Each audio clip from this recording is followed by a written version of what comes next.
7 harsh truth you realize after buying a MacBook.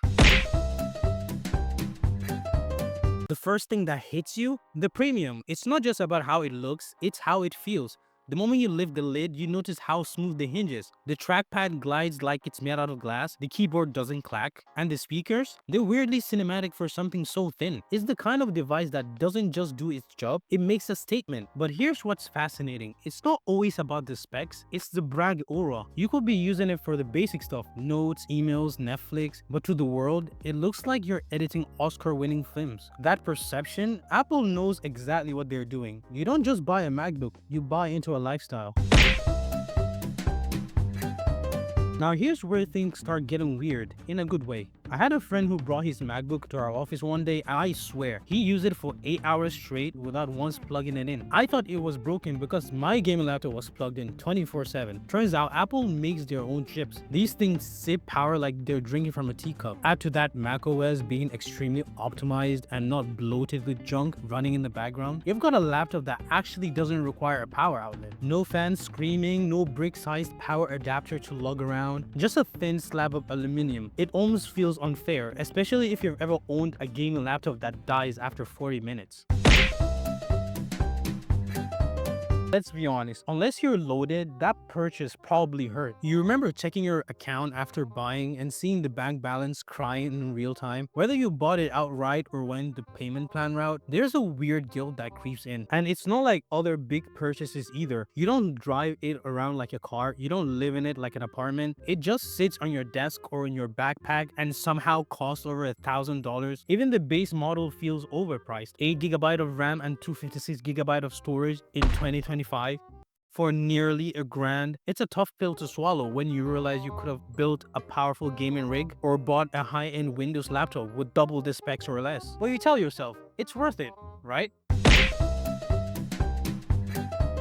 With the Apple ecosystem, it actually starts with one device, but then it begins the temptation. You notice how fast files airdrop from your iPhone, you see your iPad turn into a second screen automatically, you get a phone call from your Mac and think, that's kind of cool. Suddenly you're eyeing AirPods, then the Apple Watch, and maybe a HomePod. The Apple ecosystem just works too well, in fact. It's like a digital quicksand. One step in and you're sinking in deeper. And once you're hooked, leaving gets hard. Not because you can't, but because no other company makes things talk to each other this seamlessly. Convenience becomes a chain and you willingly cuff yourself.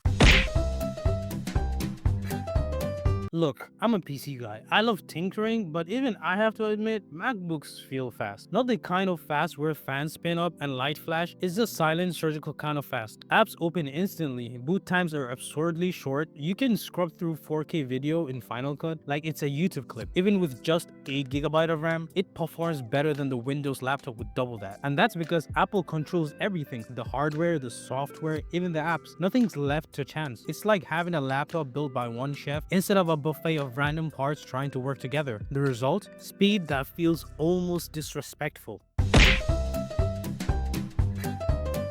This one hurts a bit. You know something's wrong, but you keep defending it, like Stockholm syndrome, but with ports. No HDMI, I never use those anyway. No USB-A, it's 2075, who needs it? Only 2 ports? That's enough if you believe. You keep buying dongles, you start praising minimalism. You convince yourself that gaming doesn't matter anymore, even though you're secretly watching Steam sales on your phone. Apple's got you, man, and deep down, you know it. But the experience is so good, you start telling yourself it's all fine. It's not. But it feels like it.